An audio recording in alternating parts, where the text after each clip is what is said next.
عاودي ال 40 مينيت كامل عاودي كبري non. vous partage Non, partager l'écran. Non, direct à partager. Allez.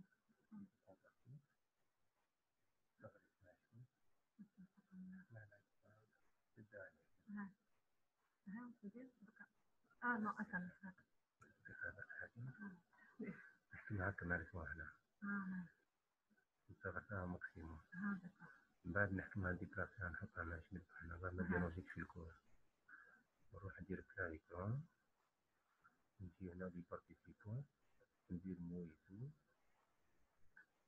نقفل دونك هنا تنجمي تبوزي لهم دي كيستيون هما يجاوبوا خاطر من بعد عندي واحدة شغل نديرها وتنجمي بعد كي تكملي الكور هذا منها هي بعد تعاودي طونشيني دوزيام كور داكوغ باش تعاودي ديري نوفو بارطاج تعاودي تبارطاجي ديابو دوزيام وتبداي دوزيام كور نورمال دركم قاعد يسمعوا فيك نورمال تزيان داكوغ نرجع نعم تفضل هكا c'est bon.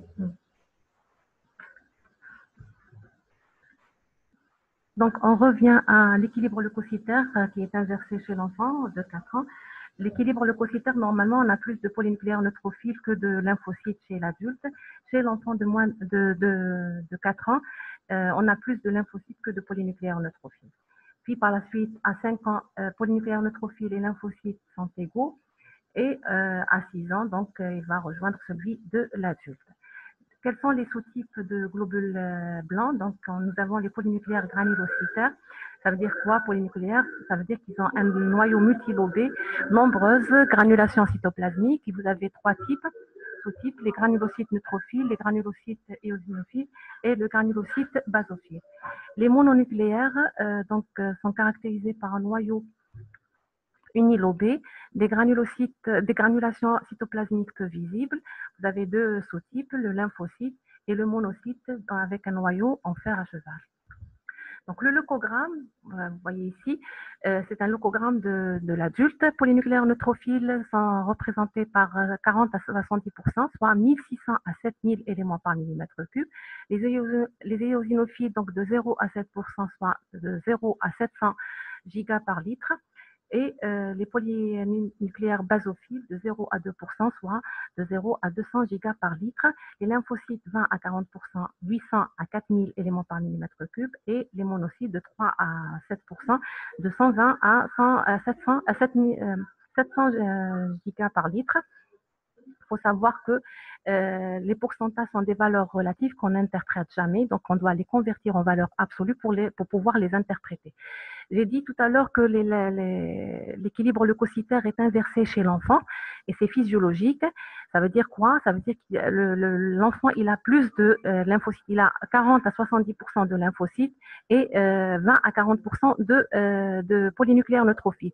Cet équilibre leucocytaire, s'il est inversé chez l'adulte, ça veut dire qu'il est pathologique. Il faut rechercher une pathologie, qu'elle soit maligne ou en général c'est des pathologies malignes.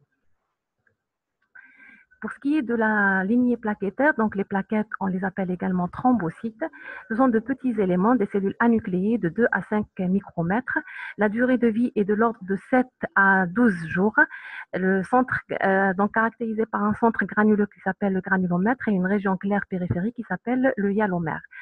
La valeur normale, elle est de l'ordre de 150 000 à 450 000 éléments par millimètre cube, soit 150 à 450 gigas par litre. Au frottis sanguin, donc, qui va nous permettre de faire une analyse semi-quantitative et morphologique des plaquettes. Ça veut dire quoi, semi-quantitative? Donc, on va analyser le frottis, donc on va faire le décompte des plaquettes au niveau des champs. Donc, on va prendre un champ au niveau du frottis sanguin et on va faire le décompte des plaquettes. Si vous trouverez 5 plaquettes au niveau d'un champ, donc ça correspond à une croix de plaquettes et ça correspond approximativement à un taux de l'ordre de 50 000 éléments par millimètre cube de plaquettes.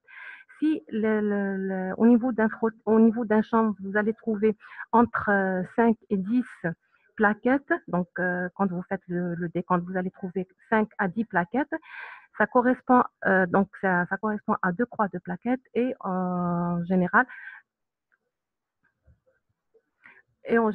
c'est entre 50 000 à 100 000 éléments par millimètre cube. Et au-delà, donc, si vous allez trouver plus de 10 et plus de plaquettes au niveau d'un champ, ça correspond approximativement à à 100 000, plus de 100 000 éléments par millimètre cube. Et on apprécie ça par 3 croix de plaquettes. Donc, un frottis sanguin fait à partir d'un prélèvement avec anticoagulant va montrer des plaquettes isolées et réparties de façon homogène. Si le frottis est fait au niveau du doigt, donc les plaquettes sont retrouvées au niveau de la queue du frottis sous forme d'amas. Donc, vous voyez ici, c'est des plaquettes en amas. Ça sont les plaquettes isolées. Quelles sont les anomalies de l'hémogramme qu'on peut trouver? Donc, vous avez 2 types d'anomalies, les cytopénies, les hypercytoses.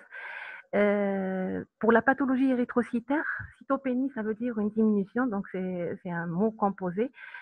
Pénie, ça veut dire diminution, et cyto, c'est cellule, donc diminution de la cellule. Hypercytose, ose, donc le suffixe ose signifie une augmentation. Hyper, c'est l'augmentation, donc une augmentation des cellules. Pour la pathologie érythrocytaire, donc pour les cytopénies, vous avez ce qu'on appelle anémie. Anémie, elle est caractérisée par une diminution du taux d'hémoglobine moins de 13 grammes par décilitre chez l'homme et 12 grammes par décilitre chez la femme. Une polyglobulie, c'est l'augmentation uniquement. Donc pour l'anémie, la définition, elle est basée uniquement sur le taux d'hémoglobine, parce que c'est le pigment respiratoire. La polyglobulie, donc vous allez avoir une augmentation de toute la lignée érythrocytaire, globules rouges, hémoglobine et hématocrite. Une microcytose, c'est une diminution de la taille des globules rouges, donc moins de 80 femtolitres. Une macrocytose, c'est supérieur à 100 femtolitres. Une hypochromie, c'est inférieur à 30% de CCMH. Il n'y a pas d'hyperchromie parce qu'elle est létale pour le globule rouge. Pour la pathologie leucocytaire, quand vous avez une diminution du taux de globules blancs moins de 4000, on parle de leucopénie. Quand le taux est supérieur à 10 000, on parle d'hyperleucocytose. La pathologie plaquettaire, donc on parle de thrombopénie quand le taux est inférieur à 150 000 éléments par millimètre cube. On parle de thrombocytose quand le taux est supérieur à 450 000 éléments par millimètre cube. Et quand le taux est supérieur à 1 million, on parle de thrombocytémie. Donc, les cytopénies peuvent être centrales ou périphériques. Quand vous avez une anémie ou une leucopénie ou une thrombopénie, on doit rechercher l'origine de cette cytopénie. Est-ce qu'elle est centrale, donc au niveau de la moelle osseuse, ou périphérique au niveau du sein? Par contre, les hypercytoses, elles peuvent être primitives ou secondaires. Si elles sont primitives, il s'agit généralement d'hémopathie maligne, par exemple une hyperleucocytose majeure dans le cadre de la leucémie myéloïde chronique, donc elle est primitive. Elle peut être secondaire dans le cas où vous avez une infection sévère, donc on va avoir une hyperleucocytose, et on parle d'hyperleucocytose secondaire dans le cadre d'une infection. Voici un tableau qui récapitule toutes les anomalies. Donc, vous avez les défauts, les excès et les paramètres au milieu. Donc, pour le globule rouge, si vous avez un défaut, on parle d'érythropénie. Si vous avez un excès, c'est une polyglobulie. L'hématocrite, ça signifie une hémodilution, c'est la diminution de l'hématocrite, ou bien une hémoconcentration quand c'est augmenté. L'hémoglobine, quand vous avez une anémie, donc, quand vous avez un défaut, c'est une anémie. Le VGM, microcytose, macrocytose pour l'excès. La CCMH, donc l'hypochromie. Il n'y a pas d'hyperchromie, je viens de le dire. Il va y avoir une expulsion du noyau, un arrêt de la synthèse de l'ARN et de l'hémoglobine. Et vous avez 2 exceptions où on peut avoir une hyperchromie, c'est la microcyrocytose héréditaire et la xérocytose. Xérocytose, c'est une anémie hémolytique congénitale qui est due à la sécheresse de la cellule du globule rouge. La TCMH, donc hypochromie, quand elle est diminuée. Le taux de réticulocytes, quand inférieur à 120 000 éléments par millimètre cube, on parle d'une anémie arégénérative. Quand c'est supérieur à 120 000, c'est une anémie régénérative. Les plaquettes, si le taux est inférieur à 150 000 éléments par millimètre cube, c'est une thrombopénie. Si le taux est supérieur à 450 000 éléments par millimètre cube, on parle de thrombocytose. Les globules blancs, le taux, s'il est inférieur à 4 000, on parle de leucopénie. S'il est supérieur à 10 000, on parle d'hyperleucocytose. Pour l'équilibre leucocytaire, les polynucléaires neutrophiles, donc si le taux est inférieur à 800 éléments par millimètre cube, on parle de neutropénie. Si le taux est inférieur à 500, on parle d'agranulocytose. Et vous avez le risque infectieux est important. Donc, si le taux de polynucléaires neutrophiles est supérieur à 7000 éléments par millimètre cube, on parle de polynucléose neutrophile. Pour les éosinophiles et les basophiles, il n'y a pas d'éosinopénie ni de basopénie parce que le siège le plus important de ces deux cellules, c'est au niveau des tissus. Donc, par contre, si on a une augmentation, donc si le taux est supérieur à 200 pour les éosinophiles, on parle d'hyperéosinophilie. Si le taux de basophile est supérieur à 200 également, on parle de basophilie. Pour les éosinophiles supérieurs à 700 et pour les basophiles supérieurs à 200. Pour les lymphocytes, si le taux est inférieur à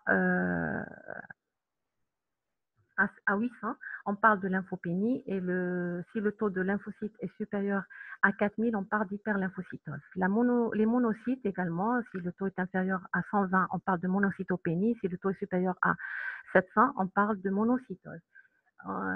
Pour la polyglobulie de Vaquez, c'est une pathologie maligne. Donc, on va avoir c'est une augmentation du taux de globules rouges qui est primitive. La MSH, donc on trouve une hyperchromie. Je viens d'expliquer pourquoi, parce qu'on a une expulsion du noyau et on va avoir un arrêt de la synthèse d'ARN et de l'hémoglobine. C'est pourquoi on va avoir une hyperchromie dans la MSH. Pourquoi on n'a pas de basopénie ni d'éosinopénie? Je viens d'expliquer pourquoi. Les éosinophiles et les basophiles, leur siège principal donc, de fonction, c'est au niveau des tissus. Donc, on peut ne pas le trouver au niveau du sang périphérique. Et vous avez vu dans la valeur normale Pardon, je vais revenir en arrière. Donc, dans la valeur normale des éosinophiles, vous avez vu, donc les éosinophiles sont de l'ordre de 0 à 700 éléments par millimètre cube, les basophiles de 0 à 200 éléments par millimètre cube, parce que le siège principal, c'est au niveau des tissus.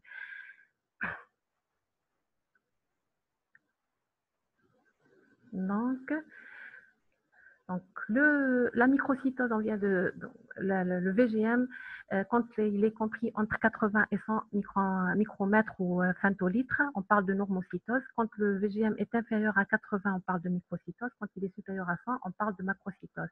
Pour la CCMH et la TCMH, donc elles ont la même signification.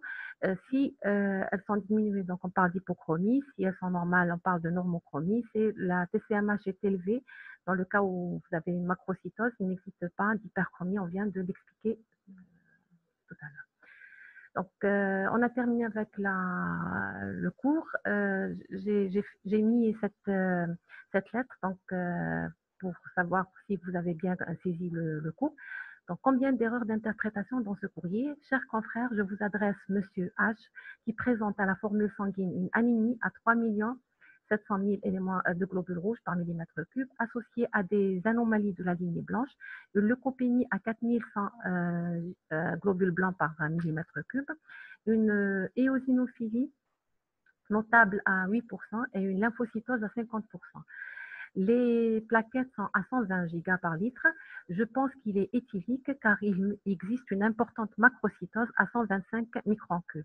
Par ailleurs, peut-être s'agit-il du tube digestif car son anémie est régénérative avec 3% de réticulocytes. On note également sur l'hémogramme une VS à 62 mm à la première heure. Bien à vous. Combien d'erreurs donc vous pouvez soulever de cette lettre?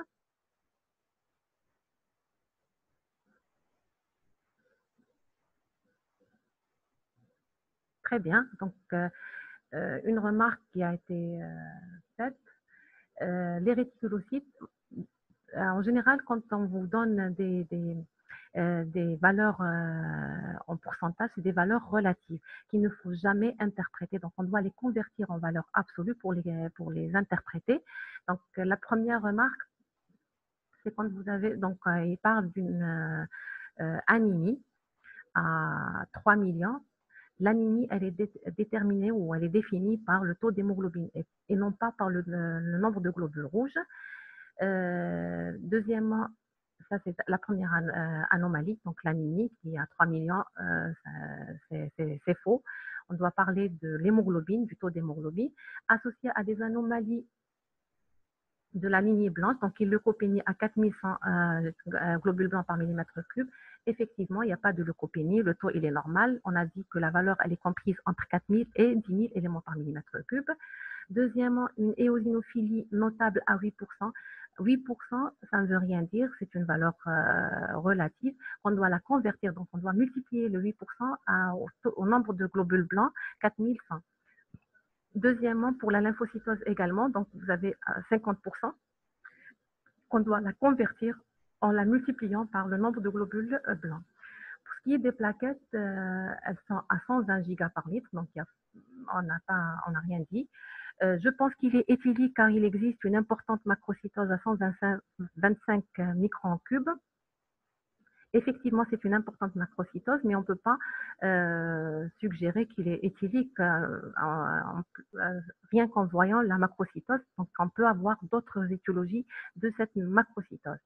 Par ailleurs, peut-être saignétique du tube digestif car son anémie est régénérative avec 3% de réticulocytes. C'est pas vrai parce que le 3% c'est une valeur relative et qu'on ne peut pas l'interpréter comme ça. Donc, on doit la convertir en valeur absolue. Donc, on va multiplier les 3% par le nombre de globules rouges qui sont de 3 700 000 éléments par millimètre cube. On note également sur l'hémogramme une vitesse de sédimentation à 62 mm la première heure. C'est pas vrai. Donc, la vitesse de sédimentation ne fait pas partie de l'hémogramme. Donc, c'est un examen à part qui fait partie des examens biochimiques. Très bien. Voici les différentes critiques.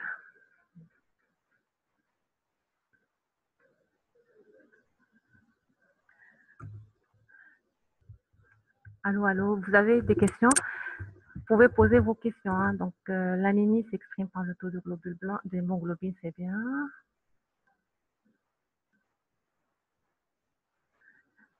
Vous pouvez poser vos questions. Hein. On a encore un peu de temps pour entamer ensuite le deuxième cours, qui est l'anémie mégaloblastique.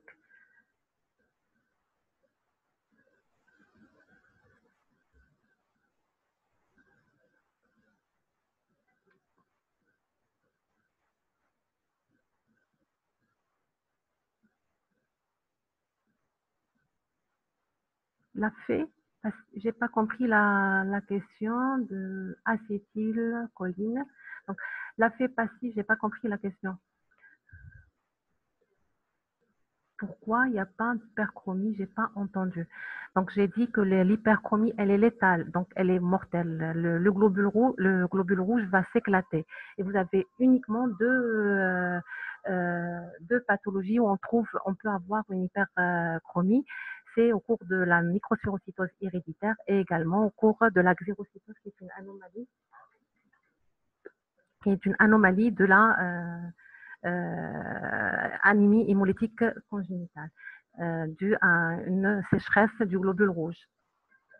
LA fait partie des syndromes myéloprolifératifs. Non, la LA, c'est une leucémie aiguë, elle ne fait pas partie des syndromes myéloprolifératifs.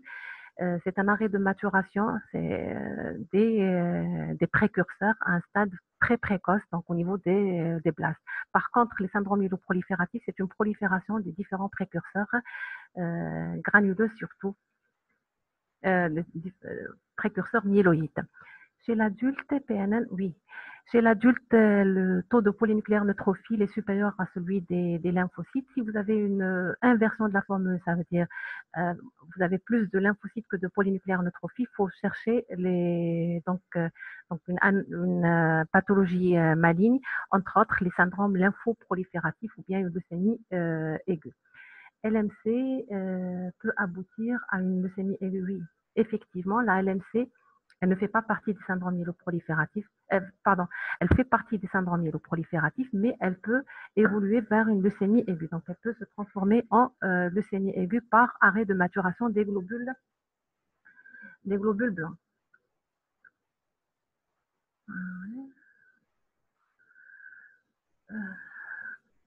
Merci.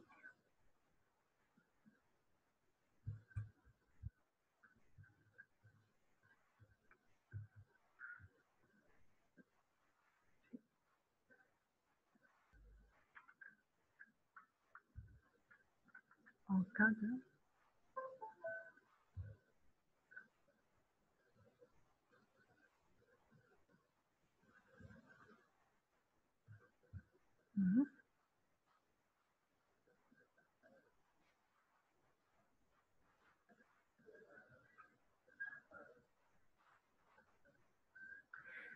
Si, la niche de régulation, elle existe toujours. Hein. Donc, chez l'autre, la niche de régulation, نبدأ le deuxième. نقدر نبدأ le deuxième. Hey, معليش نبدأ le deuxième. Sinon, أربح معاك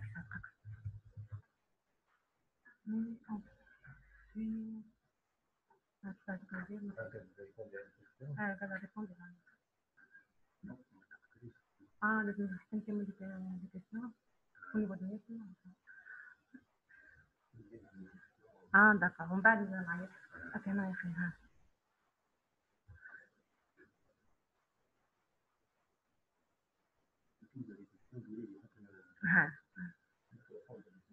D'accord.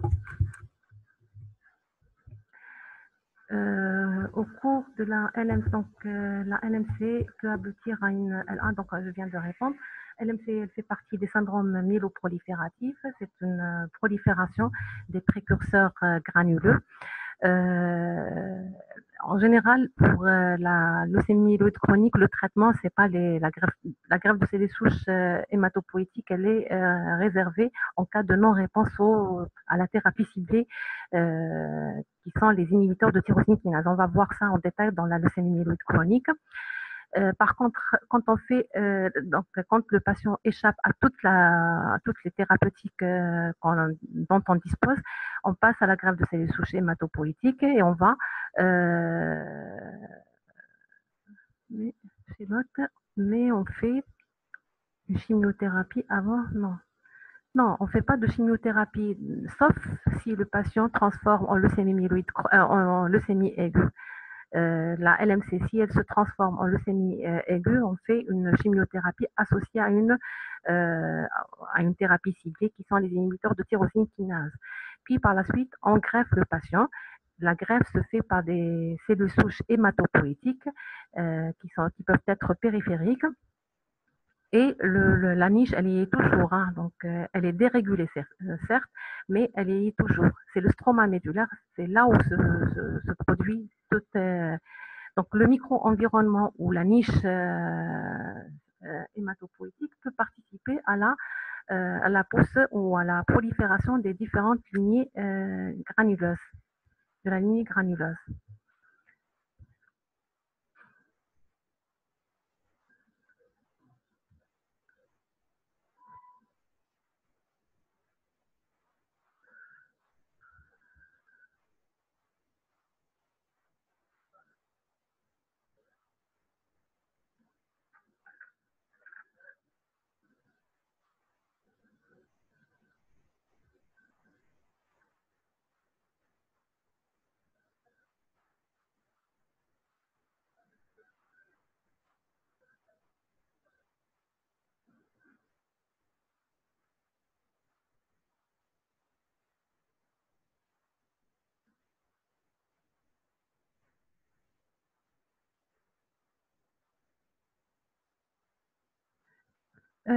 Pour les éosinophiles et les basophiles, ce sont des cellules sanguines, mais qui passent au niveau des tissus pour accomplir leur fonction.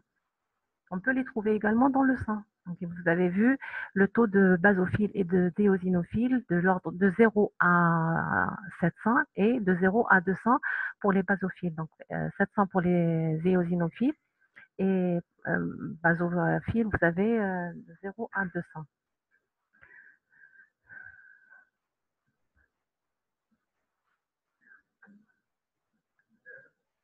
C'est bon, normalement.